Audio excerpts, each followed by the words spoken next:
Hello friends, welcome to honey GS classes. ఈరోజు important current issue అండి, not current affairs. ఏంటి issue అంటే ఆర్థిక మంత్రి ఫైనాన్స్ మినిస్టర్ నిర్మలా సీతారామన్ తన బడ్జెట్ ప్రసంగంలో ఈ కెనా బెట్వా నదుల అనుసంధానంకి నిధులు మంజూరు చేయడం జరిగింది.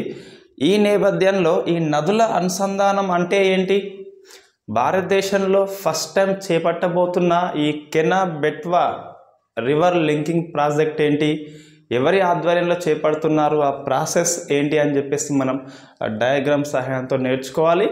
ఈ గ్రూప్ 1 మెయిన్స్ కానీ యూపీఎస్సీ మెయిన్స్ కానీ రాస్తే మనకి ఈ నదుల అనుసంధానం వల్ల ప్రయోజనాలు ఏంటి, ఛాలెంజెస్ ఏంటి, ఎలా ముందుకు పోవాలని చెప్పేసి ఆ ప్రశ్న మనకి చాలాసార్లు వచ్చింది. 1980s నుంచి 1970s నుంచి నదుల అనుసంధానం అనే విషయం ఎప్పుడు వార్తల్లో ఉంటుంది. ఆ నోట్స్ మనం రాసి పెట్టుకోవాలి, ఇంకా చాలా రోజులు కూడా వార్తల్లో ఉంటుంది. ఎందుకు అంటే నిన్న మన తెలంగాణ రాష్ట్ర ముఖ్యమంత్రి కేసీఆర్ గారు ఈ ప్రధానమంత్రి నరేంద్ర మోడీని విమర్శిస్తూ ఆ ప్రభుత్వ పాలసీని విమర్శిస్తూ ఒక ప్రెస్ ప్రకటన చేయడం జరిగింది. ఈ గోదావరి నదులు మా అనుమతి లేకుండా మీరు ఎలా తరలిస్తారని చెప్పేసి. సో సోషల్ సబ్జెక్టు అయిన నీరు, ఇక్కడ సెంట్రల్ ప్రాజెక్టు అయిన నదుల అనుసంధానం ఎట్లా బ్యాలెన్స్ అని చెప్పేసి కాంట్రవర్సీ ఎప్పుడు ఉంటుంది. సో మొత్తం మీద ఇండియాలో 2 రకాల వాతావరణాలు ఉంటాయి. వరదల విలయం ఒకవైపు ఉంటుంది, కరువు ఛాయల వికృతి ఇంకోవైపు ఉంటుంది. 2 పరస్పర విరుద్ధ ప్రకృతి ఉత్పాతాలు ఒకటే సమయంలో వస్తాయి. సో మనం గమనిస్తే ఈ రెయిన్ సీజన్లో ఇక్కడ వర్షం వస్తుంది, కొంచెం దూరం పోతే వర్షం రాదు, ఎండ కాస్తుంది. అంటే ఒకటే వాతావరణంలో 2 విభిన్న పరిస్థితులు ఉంటున్నాయి.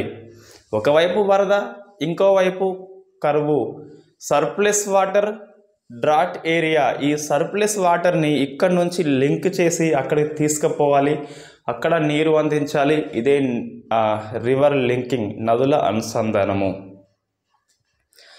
సుజలం అంతా కూడా సుఫలం కావాలంటే ఈ లింకింగ్ తప్పనిసరి అని చెప్పేసి ఈ బడ్జెట్ ప్రసంగంలో ఆర్థిక మంత్రి చెప్పడం జరిగింది.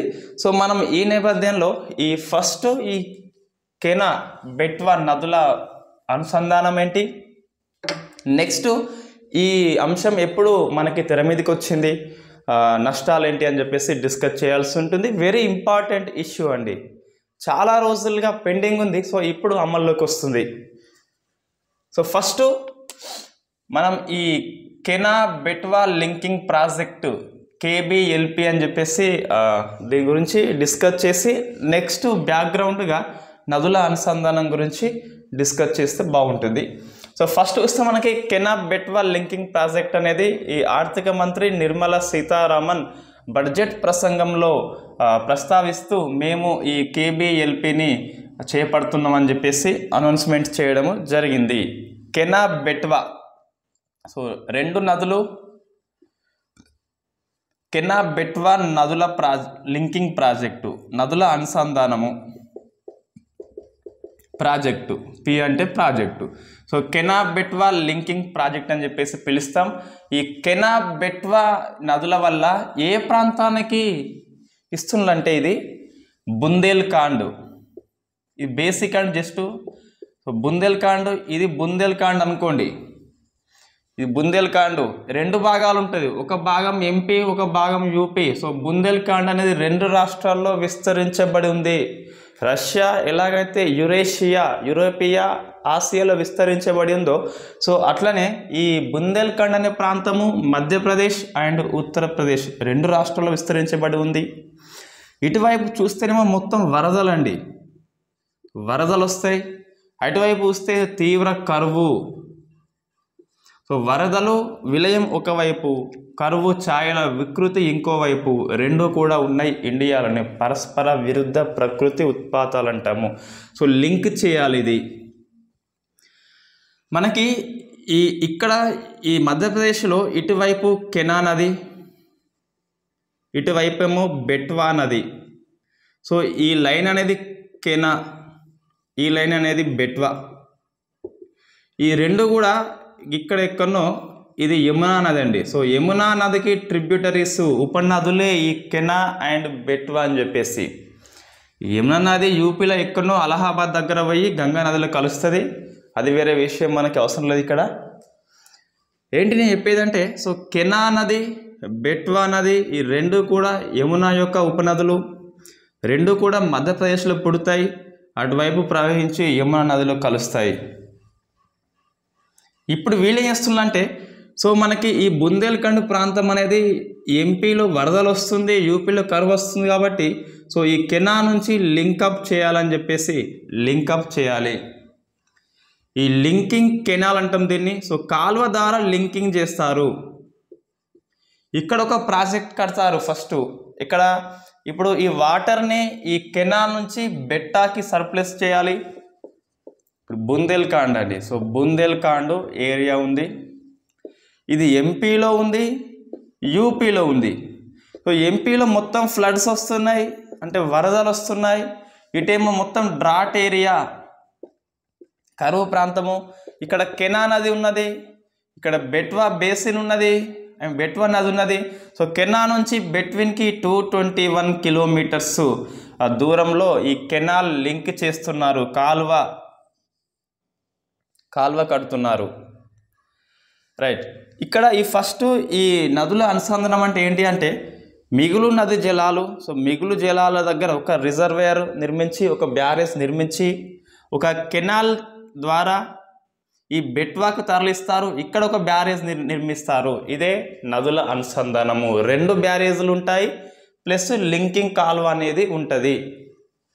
సో మనకి కెనా దగ్గర ఏంటి అంటే, ఇక్కడ ఇంకోటి గుర్తుపెట్టుకోవాలని కంపల్సరీ ఇంపార్టెంట్. ఇది ఇక్కడ పన్నా. సో పన్నా టైగర్ రిజర్వ్ ఉంటుంది ఈ కెనా నది అనేది. ప్రశ్న వస్తుంది మనకి జిఎస్ లింకింగ్ పాయింట్లో, ఈ పన్నా టైగర్ రిజర్వ్ కుండా ఏ నది ప్రవహిస్తుంది అని చెప్పేసి నెంబర్ ఆఫ్ టైం ప్రశ్న వచ్చింది. కెనా నది ప్రవహిస్తుంది.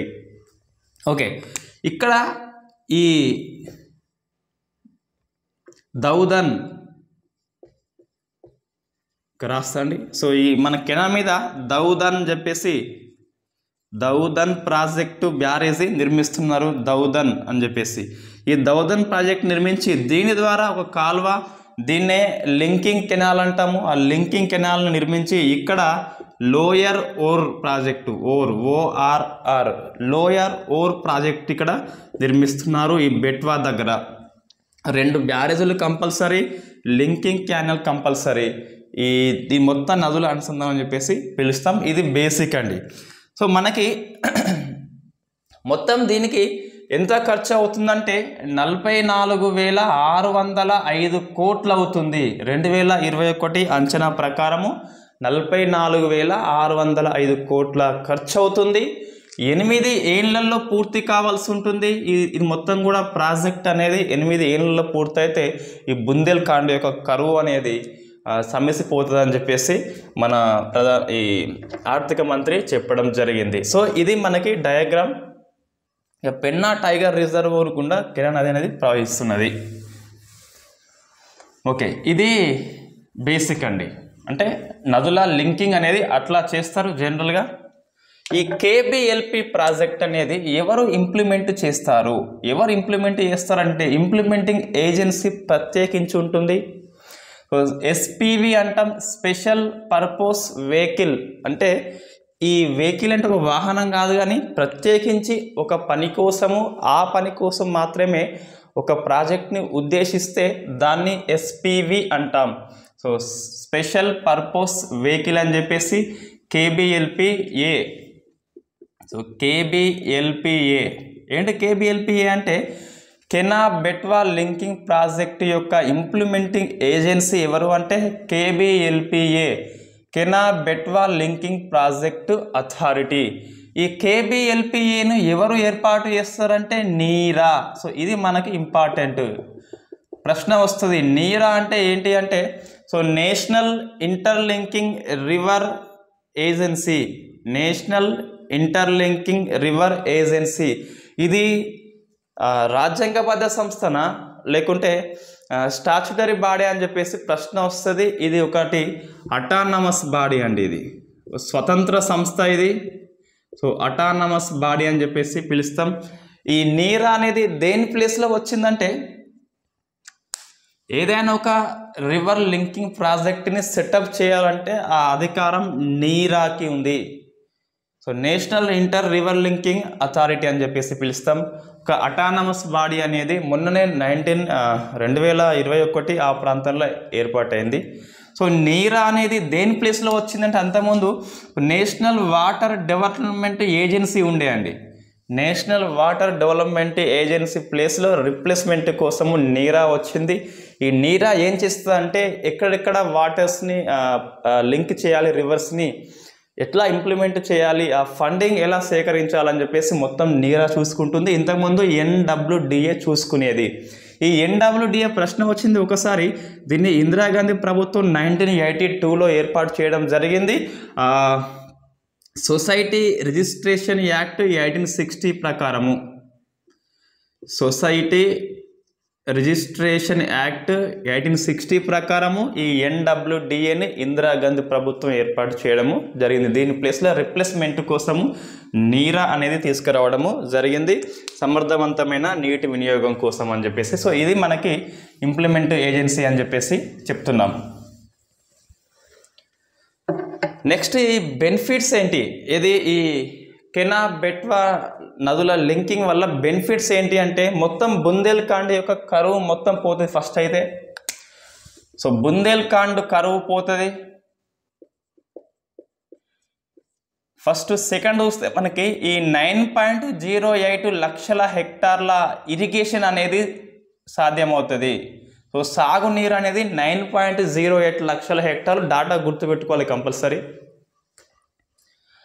అయితే మనకు ఈ నెంబర్ కాంట్రవర్సీ ఏంటి అంటే ఈ ప్రధానమంత్రి ఆర్థిక మంత్రి బడ్జెట్ ప్రసంగంలో 9.08 ఉన్నది. నేను మొత్తం ప్రసంగము మనకి PIB సైట్లో వస్తుంది ప్రసంగం మొత్తం, కానీ సో చూసిన అదే ఉంది. బట్ ఈ ఎప్పుడు అంటే ఈ నవంబర్లో క్యాబినెట్ ఆమోదించిందండి ఈ ప్రాజెక్ట్కి, ఈ కెనా బెట్వాకి.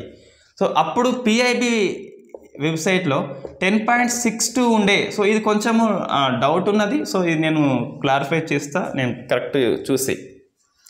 ఈ PIB వెబ్సైట్లో 10.62 ఉంది ఎప్పుడు ఈ నవంబర్ ఆ ప్రాంతంలో. ఇంకోటి ఇది జనరల్గా వాటర్ అనేది ఏంటిదంటే స్టేట్ సబ్జెక్టు. ఈ రాజ్యాంగం ప్రకారము మనకి కేంద్ర జాబితా, రాష్ట్ర జాబితా, ఉమ్మడి జాబితా ఉంటుంది. అందులో నీరు అనేది రాష్ట్ర జాబితా. సో నీటిని అనుసంధానం చేయాలంటే రివర్స్ని ఈ మధ్యప్రదేశ్, యూపీ రెండు కంపల్సరీ ఒప్పుకోవాలి. కాబట్టి సో రెండు రాష్ట్రాల ముఖ్యమంత్రులు, ఈ మినిస్ట్రీ ఆఫ్ వాటర్ సోర్సెస్ అని చెప్పేసి జలవనరుల శాఖ ముగ్గురు కలిసి త్రైపాక్షిక ఒప్పందము 22 మార్చి 2021 చేయడం జరిగింది. 22 మార్చి ఎందుకంటే ప్రపంచ నీటి దినం ఆ రోజు, world water day. So 21 March ఏంటి అటవీ దినము, 22 ఏంటి అంటే ఈ వాటర్ డే. సో ఆ రోజు సైన్ చేసిండ్రు వాళ్ళు. ఆ రోజు కూడా ఈ PIB వెబ్సైట్ సెర్చ్ చేస్తే మనకి డేట్ సెర్చ్ చేయొచ్చు. అందులో 10.60 ఉంది, చూద్దాం వస్తారు ఇది మరి తగ్గించిందా లేకుంటే ఏమైందని చెప్పేసి. సో ఫస్ట్ అయితే ఏంది ఇరిగేషన్ ఒకటి. నెక్స్ట్ వాటర్ డ్రింకింగ్, అంటే డ్రింకింగ్ వాటర్, సాగునీరు, తాగునీరు.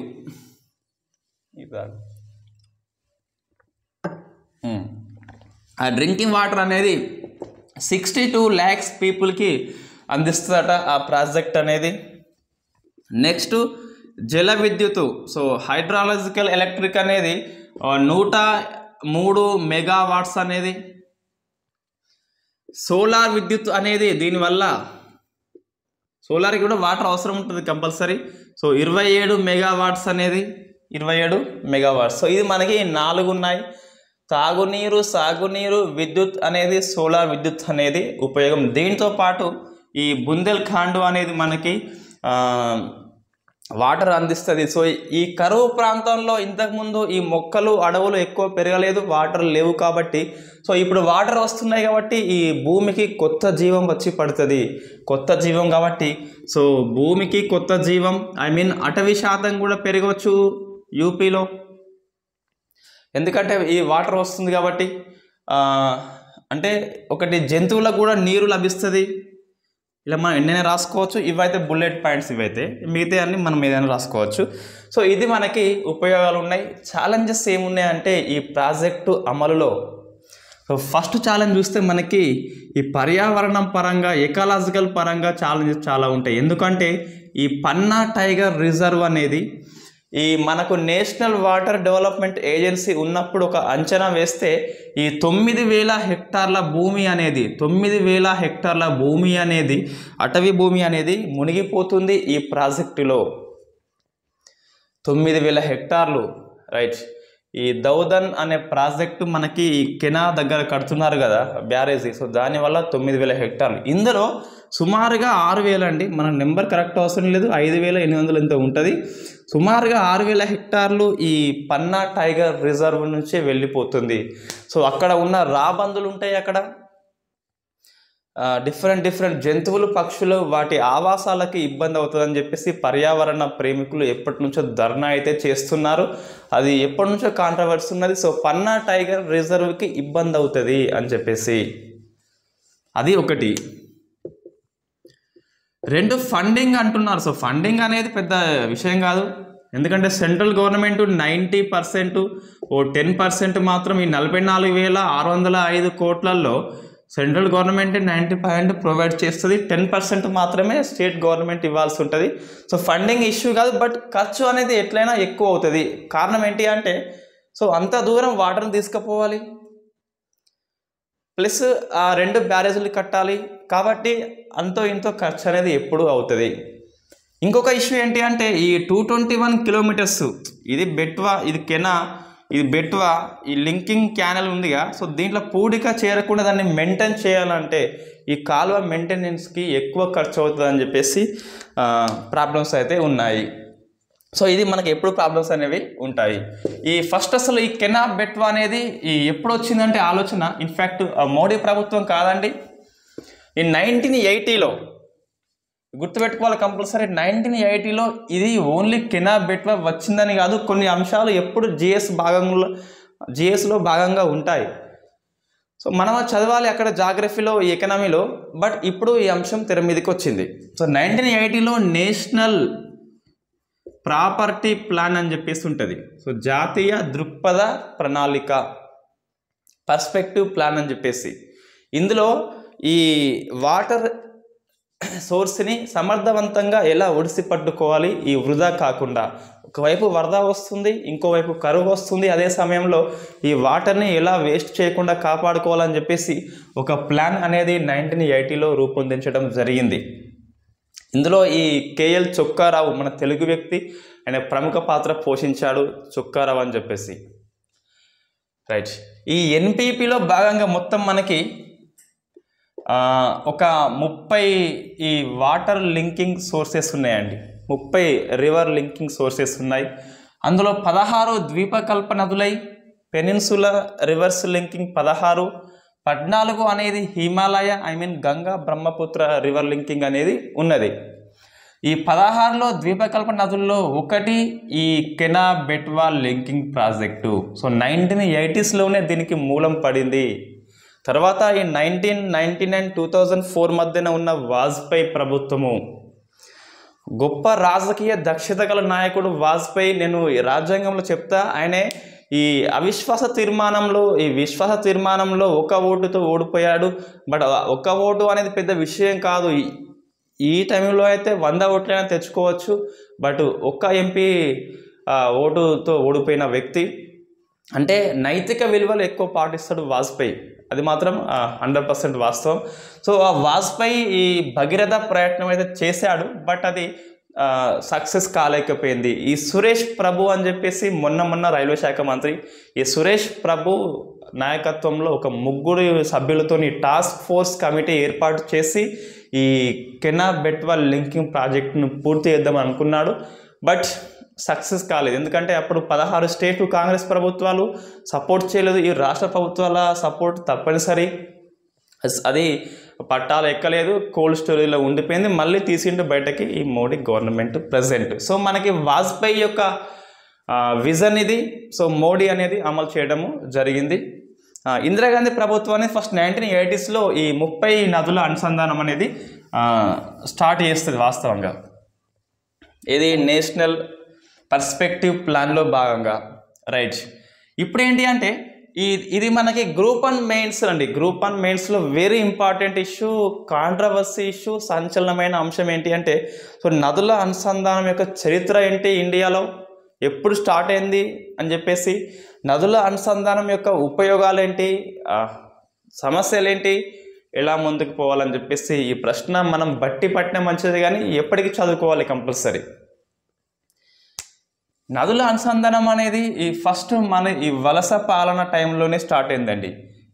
Famous sir Arthur cotton, so ఒక ఇంజనీరు, బ్రిటిష్ వ్యక్తి సర్ ఆర్థర్ కాటన్. బ్రిటిష్ వాళ్ళు అందరూ చెడ్డవాళ్ళు కాదు, కొంతమంది మంచి వాళ్ళు ఉంటారు. ఈ విలియం బెంటిక్ అని చెప్పేసి, లార్డ్ ఇర్విన్ కూడా, ఇర్విన్ అట్లా. So sir Arthur cotton first time ఈ రివర్ లింకింగ్ కాన్సెప్ట్ తీసుకొచ్చిండు. ఈ గంగా అండ్ కావేరీ నదులు లింక్ చేయాలి. దేనికోసం అంటే ఆయన కాన్సెప్ట్ నావిగేషన్ కోసము, ఈ పడవ ప్రయాణం ద్వారా ఈజీగా ఈ రోడ్డు మార్గము, రైలు మార్గం మీద ఒత్తిడి తగ్గుతుందని చెప్పేసి first time sir Arthur cotton ఈ రివర్ లింకింగ్ కాన్సెప్ట్ అనేది తీసుకురావడం జరిగింది. తర్వాత ఈ స్వతంత్ర భారత టైంలో 1972లో ఇయర్ గుర్తుపెట్టుకోవాలి. ఈ మనకు ఆల్రెడీ ఈ ఇండియా జాగ్రఫీలో ఇది ఆల్రెడీ ఉన్నది, ఈ ఇయర్స్ ఉన్నాయి కొన్ని, ఆ ఇయర్స్ మనం గుర్తుపెట్టుకోవాల్సి ఉంటుంది. 1972లో ఈ చొక్కారావు, ఇందిరాగాంధీ హయాంలో నీటిపారుదల శాఖ మంత్రి చొక్కారావు ఫస్ట్ టైం ఈ నదుల లింకింగ్ కోసము వ్యక్తిగత స్థాయిలో ఒక నేషనల్ వాటర్ గ్రిడ్ అనేది ఏర్పాటు చేయాలని చెప్పేసి ప్రతిపాదన తీసుకొచ్చాడు. నేషనల్ వాటర్ గ్రిడ్ ఏర్పాటు చేయాలని చెప్పేసి, రివర్ లింకింగ్ కోసం అని చెప్పేసి ఈ చొక్కారావు ఫస్ట్ టైం ప్రపోజల్ చేయడం జరిగింది. చివరికి 1980లో అయితే 80లో ఎన్పిపి, నేషనల్ పర్స్పెక్టివ్ ప్లాన్ అని చెప్పేసి ఈ ఏది నదుల అనుసంధానం కోసం ఒక 30 ప్రాజెక్టులు ఎంపిక చేయడం జరిగింది. 1982లో ఈ సొసైటీ యాక్ట్ ప్రకారము ఎన్డబ్ల్యూడిఏ ఏర్పాటు చేయడం జరిగింది. National water development agency, autonomous body. తర్వాత దీని ప్లేస్లో మనకు నీరా అనేది వచ్చింది, మనం డిస్కస్ చేయడం జరిగింది ఆల్రెడీ. ఇది కొద్దిగా మనకు బ్యాక్గ్రౌండ్ అండి. సో మన చొక్కారావు పేరు కంపల్సరీ గుర్తుపెట్టుకోవాలి. దీనికి మూలం ఎవరంటే ఆర్థర్ కాటన్. ఇండియాలో చొక్కారావు మొత్తం చూస్తే ఈ వలస పాలన ప్లస్ స్వతంత్ర భారత్ చూస్తే ఇట్ట మనకి ఆర్థర్ కాటన్. రైట్, మనకి ఫస్ట్ లాభాలు ఏంటి అంటే ఒకటైతే ఫస్ట్ ఈ వరదలు ఉన్న ప్రాంతం నుంచి ఈ కరువు ఉన్న ప్రాంతానికి వాటర్ తరలింపు వల్ల కరువు ఉన్న ప్రాంతం అనేది సస్యశ్యామలం అవుతుంది. వరదల నియంత్రణ కూడా మనకి సాధ్యమవుతుంది. సో వరదల నియంత్రణ, ఫ్లడ్ అనేది కంట్రోల్లో ఉంటుంది. ఒకవైపు బీహార్, అస్సాం చూస్తే వరదలు వస్తాయి. దామోదర్, ఈ అస్సాం దుఃఖదయాని అని చెప్పేసి బ్రహ్మపుత్రం పిలుస్తాము. ఈ దామోదర్ దుఃఖదయాని పశ్చిమ బెంగాల్ అని చెప్పేసి, బీహార్లో కోసి ఉంటుంది. ఈ వరదలు ఎందుకు వస్తాయంటే అక్కడ మిగులు వాటర్ ఉన్నాయి. సో మిగులు వాటర్ని ఎట్లా చేసి లింక్ చేసి ఏదో ప్లాన్ చేసి నెక్స్ట్ మనము ఆ కరువు ఉన్న ప్రాంతాలకి తరలించాలి, అదే రివర్ లింకింగ్ అని చెప్పేసి. సో వరద మనకి నియంత్రణ సాధ్యమవుతుంది, కరువు అనేది పోతుంది. ఈ లింకింగ్ చేసేటప్పుడు ఈ కెనాల్ ఉంటుంది కదా, సో మనకి నావిగేషన్ అనేది డెవలప్ అవుతుంది, పడవల ప్రయాణం అనేది. దీనివల్ల రోడ్డు మార్గము, రైలు మార్గం మీద ఒత్తిడి తగ్గుతుంది, అంటే ఎక్కువ డిమాండ్ అనేది ఉండదు. పైగా డబ్బు కూడా తక్కువ ఉంటుంది ఈ నావిగేషన్కి. నెక్స్ట్ ఈ నీరు అనేది సమర్థవంతంగా మనం వినియోగించవచ్చు, అంటే నీరు వృధా అనేది అరికట్టవచ్చు. వేస్టేజ్ వాటర్ అనేది పోదు. ఈ వరదల వల్ల వేస్టేజ్ అవుతుంది కదా, సో వాటర్ అనేది వేస్ట్ కాదు.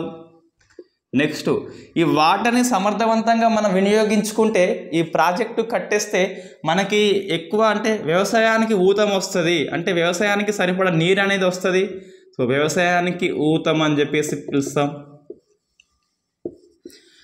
ఈ ఊతం వల్ల మనకి ఏమవుతుందంటే ఎక్కువ పంట పండుతుంది. సో ఆహార భద్రత మనకు వస్తుంది, ఫుడ్ సెక్యూరిటీ వస్తుంది. ఫుడ్ సెక్యూరిటీ, ఆహార భద్రత. ఈ ఒక మనకి అంచనా ప్రకారం, ఒక రిపోర్ట్ ప్రకారం 2050 కల్లా ప్రపంచంలో ఎక్కువ జనాభా ఉండేది సో ఇండియన్స్లోనే జనాభా ఎక్కువ ఉంటుంది. సో ఇండియన్స్లో ఇన్ఫ్యాక్ట్ ఇండియాలో సిగ్గు ఎక్కువ, పిల్లలు కూడా ఎక్కువనే. సో మనకి ఆహార భద్రత అని చెప్పేసి ఈ అవసరం, మనకి ఇంతమంది జనానికి అన్నం ఎట్లా పెడతామని చెప్పేసి సో ఈ లింకింగ్ ప్రాజెక్ట్ వల్ల ఈ ప్రాజెక్ట్స్ పెరిగి వాటర్ అందుబాటులో ఉండి మనకైతే ఫుడ్ సెక్యూరిటీ వస్తుందని చెప్పేసి నిపుణులు చెబుతున్నారు. పర్యావరణానికి కూడా మేలండి. సో ఎట్లా అంటే ఈ కరువు ప్రాంతంలో అడవులు అనేవి లేవు కాబట్టి ఇక్కడ వాటర్ వస్తుంది లింకింగ్ వల్ల, అడవులు డెవలప్ అవుతాయి కాబట్టి ఆటోమేటిక్గా ఎకాలజీ కూడా డెవలప్ అవుతుందని చెప్పేసి నిపుణులు చెబుతున్నారు. సో ఇవి మనకి కొన్ని ఉన్న బుల్లెట్ పాయింట్స్. మనం ఇంకేమైనా రాస్తే రాసుకోవచ్చు అవి. సో ఇప్పుడు ఛాలెంజెస్ ఏంటి, నష్టాలు, ఛాలెంజెస్ ఏంటి అంటే, సవాళ్ళు ఏంటి అంటే, ఫస్ట్ సవాళ్ళు ఒకటి, నీరు అనేది స్టేట్ సబ్జెక్ట్ అండి. State subject as per 7th schedule ప్రకారము మనకి రాజ్యాంగంలో మొత్తము కేంద్ర జాబితా, సెంట్రల్ లిస్ట్ అని చెప్పేసి, state list and concurrent list అని చెప్పేసి ఉంటుంది. ఇవి అంటే ఈ స్టేట్ లిస్ట్లో ఉన్న వాటర్ని తరలించాలంటే స్టేట్ ఆమోదం తప్పనిసరి. స్టేట్స్ ఏమంటే అంటే ముఖ్యంగా మిగులు వాటర్ మా దగ్గర ఎక్కడ ఉన్నాయి, మాకే సరిపోవట్లేదు అయ్యా అంటే నువ్వు లింక్ చేస్తున్నావు మా వాటర్ని తీసుకెళ్తున్నావు అని చెప్పేసి. కేసీఆర్ నిన్న ఏమంటాడు అంటే ఈ బీజేపీ ప్రభుత్వాన్ని, సెంట్రల్ గవర్నమెంట్ని ఉద్దేశిస్తూ తీవ్రమైన విమర్శ చేస్తాడు. మా పంట కొనే మొగతనం లేదు కానీ మా వాటర్ని తీసుకెళ్తావా, ఈ గోదావరి లింక్ ఎలా చేస్తావు, మా ఆమోదం ఎక్కడిది, నీ జాగిరి ఏంటి అని చెప్పేసి ప్రశ్నిస్తున్నాడు కేసీఆర్. ఒక రాష్ట్ర ముఖ్యమంత్రి సో కేంద్ర నిర్ణయాన్ని ప్రశ్నిస్తున్నాడు. ఏ హక్కుతో అంటే ఈ స్టేట్లో లిస్టులో ఉన్నది, కంపల్సరీ స్టేట్ కన్సెంట్, రాష్ట్రాల సమ్మతి కంపల్సరీ అవసరము. సో ఇది ఎప్పుడు సవాలే, ఈ స్టేట్స్ ఒప్పుకో. ఇన్ని రోజులు ఈ మధ్యప్రదేశ్, యూపీలో ఉన్నది పెండింగ్ ఎందుకంటే 1980s నుంచి పెండింగ్లో ఉన్నది ఎందుకంటే ఇదే కారణం అండి. మెయిన్గా స్టేట్స్ అనేది వాటర్ని ఇవ్వడానికి సహజంగా ఒప్పుకోవు, ఆ వాటాని ఇవ్వవు అవి. సో అది పెద్ద సవాల్, రాష్ట్రాలను ఒప్పియడం ఫస్ట్ పెద్ద సవాల్ ఒకటి. నెక్స్ట్ వీళ్ళు ఈ పర్యావరణం అనేది పెద్ద హాని అవుతుంది. మనకి ఎగ్జాంపుల్ చూస్తే ఈ పన్నా టైగర్ రిజర్వ్ అండి, మధ్యప్రదేశ్లో ఉన్నది. అచ్చా మనకి ఇటీవల ఒకటి పెంచ్ టైగర్ రిజర్వ్ అని చెప్పేసి ఈ మధ్యప్రదేశ్లో వార్తల్లో ఉంది. ఈ కాలర్ వాలి అనే ఒక టైగర్ చనిపోయింది, టైగర్ మాత అని చెప్పేసి పిలుస్తాం దాన్ని. అది మనకి ఇటీవల వార్తల్లో ఉంది, కాలర్ వాలి అని చెప్పేసి. ఈ ప్రధానమంత్రి మన్ కీ బాత్ లాస్ట్ సండేలో ఈ పులి గురించి ఒక మాట చెప్పడం జరిగింది, మనం గుర్తుపెట్టుకోవాలి కంపల్సరీ. పెంచ్ టైగర్ రిజర్వ్ ఇదేంటి, ఈ పన్నా టైగర్ రిజర్వ్. సో పన్నా టైగర్ రిజర్వ్లో అనేది ఈ బయోడైవర్సిటీ ఉన్నది, జీవ వైవిధ్యం ఉంది. అంటే ఒకటే ప్రాంతంలో మొక్కలు, జంతువులు అన్నీ కలిసి ఉంటాయి, అది బయోడైవర్సిటీ, జీవ వైవిధ్యం ఉంది. ఈ వాటర్ అనేది ఈ దౌదన్ ప్రాజెక్టు వల్ల, ఈ కెనాల్ నది మీద ఉన్న ప్రాజెక్టు వల్ల ఇది దెబ్బతింటుంది, సో మునిగిపోతుందని చెప్పేసి పర్యావరణ ప్రేమికులు ఆందోళన వ్యక్తం చేస్తున్నారు. నెక్స్ట్ ఏంటంటే తర్వాత మనకి పునరావాసము కల్పించడము పెద్ద సవాలు. సో మనకి ఎక్కువ ఈ అడవుల దగ్గరనే సమస్య వస్తుంది కాబట్టి, ఎక్కువ అడవుల్లో ట్రైబల్ పీపుల్ ఉంటారు కాబట్టి సో వాళ్ళకి పునరావాసం కల్పించడం అనేది పెద్ద సమస్య. సో ముంపు ప్రాంతంలో ఉన్న వాళ్ళకి పునరావాసం ఇవ్వాలి, నష్టపరిహారం ఇవ్వడం అనేది ఎప్పుడు ఖర్చుతో కూడుకున్నది. ఇది ప్రభుత్వాలు సక్రమంగా ఇస్తాయా లేదా అనేది కూడా మనం చెప్పలేము. సో పునరావాసం అనేది సమస్య. వలస, ఎవరు, ప్రజలు, పీపుల్ అండ్ ఎనిమల్స్, బర్డ్స్ అంటే ఏమో కానీ ఎనిమల్స్ అయితే అంటే జంతువులు. ఈ ప్రజలు స్థానభ్రంశం అనేది చెందుతారు, ఇంకో ప్రాంతానికి పోవాల్సి ఉంటుంది, ఆ ప్రాంతంలో వీళ్ళకి అనుకూలంగా ఉంటుందా లేదా అని చెప్పలేము. ఫండింగ్, సో కొన్ని వాటర్ కోసము 2 ప్రాజెక్టులు కట్టాలి. ఇక్కడ వాటర్ ప్రాజెక్ట్ని కట్టి నిల్వ చేస్తే ఈ వాటర్ని ఇంకో ప్రాజెక్ట్ తీసుకోవాలి, అక్కడ నిల్వ చేయాలి. మధ్యలో అనేది కాలువ ఉంటుంది, సో ఎక్కువ డబ్బుకు ఖర్చు అవుతుంది. ఇంకేంటి అంటే సో మనకి ఈ గంగా, ఈ బ్రహ్మపుత్ర, ఇటువంటి నదులు మనకి ఈ బంగ్లాదేశ్, ఈ టిబెట్, ఈ పాకిస్తాన్లో కూడా కొన్ని ప్రవహిస్తాయి. సింధు నది అని చెప్పేసి, రైట్. ఆ వాటర్ని మనం తీసుకొస్తే సంబంధాలు బెడిసి కొడతాయి.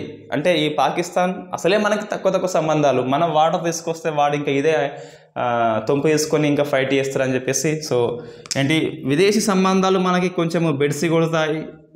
I mean Pakistan and Bangladesh ఇటువంటి మనం రాసుకోవచ్చండి ఎన్నైనా. ముఖ్యంగా ఈ పునరావాసం ఒకటి కంపల్సరీ రాసుకోవాలి ఆన్సర్లో. ఈ వలస, పీపుల్స్ డిస్ప్లేస్మెంట్, స్థానభ్రంశం అనే పదం వాడాలి, మంచిగా ఉంటుంది అది. సో ఫండింగ్ అనేది సమస్య ఉంటుంది, ఇది ఒకటి. సో విదేశీ సంబంధాలు అని చెప్పేసి ఇవి కంపల్సరీ. ఇది ఎగ్జాంపుల్ రాయాలండి. ఈ బయోడైవర్సిటీ ఎట్లా దెబ్బతింటుంది అంటే మనం పన్నా టైగర్ రిజర్వ్ అని చెప్పేసి ఎగ్జాంపుల్ రాస్తే సరిపోతుంది. ఆ నీరు కూడా ఎగ్జాంపుల్. ఈ కేసీఆర్ డైలాగ్స్ మనం అవే డైలాగ్స్ వాడద్దు కానీ అంటే ఇటీవల సో తెలంగాణ రాష్ట్ర ముఖ్యమంత్రి గోదావరి నది జలాల తరలింపుని వ్యతిరేకించాలని చెప్పేసి, సో రాష్ట్రాల ఆమోదం కంపల్సరీ అని చెప్పేసి ఆ పాయింట్ రాయాలి అంతేగాని ఈ మొగతనము అట్లాంటి పదాలు మనం ఇక్కడ రాయొద్దు. రైట్, నెక్స్ట్ ఏంటి అంటే సో మనం ఎలా ముందుకు పోవాలంటే ఫస్ట్ ఒకటే అండి. సో మనకి వరదలు ఒకవైపు సంభవిస్తున్నాయి, నెక్స్ట్ కరువు ఇంకోవైపు తాండవిస్తుంది. సో లింక్ చేయడం తప్పనిసరి, కంపల్సరీ. వీళ్ళకి వాటర్ ఎట్లా అంటే లింకింగ్ ద్వారా సాధ్యమవుతుంది, ఇంకెట్లా సాధ్యం కాదు. So linking compulsory. సో దానికోసం మనం ఏదైనా మార్గం తీసుకోవాలి. ఏంటి అంటే సుజలంతో ఈ ప్రాంతాన్ని సుఫలం అంటే సస్యశ్యామలం చేయాలంటే కంపల్సరీ అన్ని రాష్ట్రాలు నిష్టగా ఒప్పుకోవాల్సిందే. ఎక్కడైతే మిగులు జలాలు ఉన్నాయో, ఏ రాష్ట్రంలో అయితే సర్ప్లస్ వాటర్ ఉన్నదో ఆ సర్ప్లస్ వాటర్ని డెప్త్ అంటే ఎక్కడ వాటర్ డెబిట్ ఉన్నదో అక్కడికి కంపల్సరీ తరలించాల్సిన బాధ్యత కేంద్రానికి ఉంటుంది. అలా ఒప్పించాల్సినది కూడా కంపల్సరీ కేంద్రమే. రాష్ట్రాలు ఒప్పుకోవాలి నిష్టగా. నేను ఒప్పుకోవాలని చెప్పేసి అనొద్దు. సర్ప్లస్ వాటర్ ఉన్నప్పుడు నువ్వు ఏం చేసుకుంటావు అని చెప్పేసి. సో సర్ప్లస్ వాటర్ని కంపల్సరీ తరలింపు చేయాల్సిందే. అందరూ ఈ భగీరథ ప్రయత్నంలో ప్రతి ఒక్కరూ చేయి వేస్తేనే సాధ్యమవుతుంది. ఆ కరువు ప్రాంతాల సమస్య అనేది తీరిపోతుంది. కాబట్టి సో ఇంటర్ లింకింగ్ అనేది కంపల్సరీ. రివర్ అనేది వేరే ప్రత్యామ్నాయం లేదు. సో ఉంటే ఇట్లా ప్రత్యామ్నాయం చూసుకోవాలంటే ఇంకా అది ఎవరైనా చెప్పాలి తప్పించి ఇప్పటికైతే మనకున్న పరిష్కారం అయితే ఇంటర్ లింకింగ్. సో ఒక ప్రయత్నం అయితే అడుగు పడింది. సో ఈ కెనా బెట్వా అనేది మిగతా నదుల అనుసంధానానికి స్ఫూర్తి అయి మిగతా రాష్ట్రాల ముఖ్యమంత్రులు ఒప్పుకొని ఆ బడ్జెట్లో ప్రతిపాదించిన మిగతా 5 ఏమి ఉన్నాయి వాటికైతే ఎవరు ఆమోదించలేదు. వాటికి ఆమోదం అనంతరము ఈ డిపిఆర్ అంటాం. ఆ డిపిఆర్ వచ్చినాక మిగతా ప్రాసెస్ అనేది ఉంటుంది. సో అది ఒప్పుకుంటే ఇతర రాష్ట్రాల సమస్యలు అనేవి తీరిపోతాయి. So thank you very much.